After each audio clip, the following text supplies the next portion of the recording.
वीर निम्मी हाँ आज काय बनवू? Mix veg okay.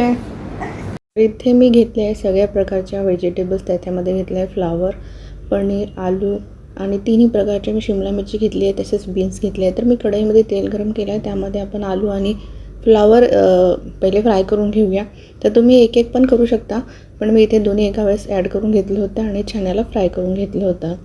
त्यानंतर आपण थोड्या तेलामध्ये त्याच तिन्ही प्रकारचे जे शिमला मिरची आहे ती ॲड करून घेणार आहे आणि बीन्स घेणार आहे. त्यामध्ये त्याला पण छान आपल्याला फ्राय करून घ्यायचं आहे.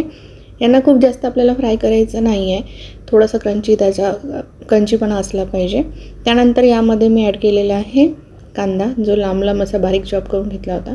याला आपल्याला ब्राऊन करून घ्यायचं आहे. यामध्ये मी 1 चम्मच लसूण अद्रकची पेस्ट ॲड करून घेतलेली आहे. याला आपल्याला छान होऊ द्यायचं आहे.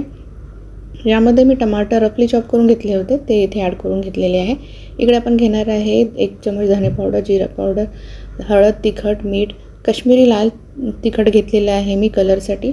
अर्धा चम्मच गरम मसाला ॲड केलेला आहे. यामध्ये आपल्याला पाणी ॲड करायचं आहे आणि छान त्याला भिजवून घ्यायचं आहे. इकडे आपला कांदा आणि टमाटर पण छान झालेले आहे सॉफ्ट. यामध्ये आपण ॲड करणार आहे हा मसाला, जो आपण आत्ता प्रिपेअर केला होता. याला छान आपल्याला झाकून ठेवून तेल सुटेपर्यंत शिजू द्यायचं आहे.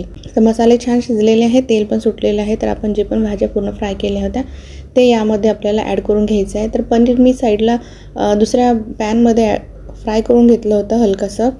तर इथे मी व्हिडिओमध्ये दाखवलेलं नाही आहे ते, पण मी फ्राय करून घेतलं होतं. आणि आधी आपल्याला सगळे व्हेजिटेबल्स इथे ॲड करून घ्यायचे आणि छान फिरवून घ्यायचे.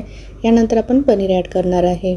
तर पनीर ॲड केल्यानंतर आपल्याला हलक्या हाताने याला फिरवून घ्यायचं आहे. छान त्याला स्टीम येऊ द्यायचं आहे झाकून ठेवून, म्हणजे जे पण भाजी आपली थोडीशी कच्ची वगैरे राहिली असेल ती पण यामध्ये स्टीममध्ये छान शिजले जाईल. तर तुम्ही बघू शकता इतकी सुंदर अशी दिसायला पण झाली आहे आणि खायला पण खूप टेस्टी आहे. सिम्पल इझी रेसिपी आहे, तुम्ही एकदा नक्की ट्राय करू शकता. तर यासोबत तुम्ही नान किंवा रुमाली रोटी किंवा फुलके पण एन्जॉय करू शकता.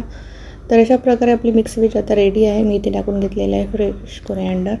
तुम्हाला रेसिपी कशी वाटली नक्की कॉमेंट करून सांगा आणि भेटूया नेक्स्ट व्लॉगमध्ये. Bye bye.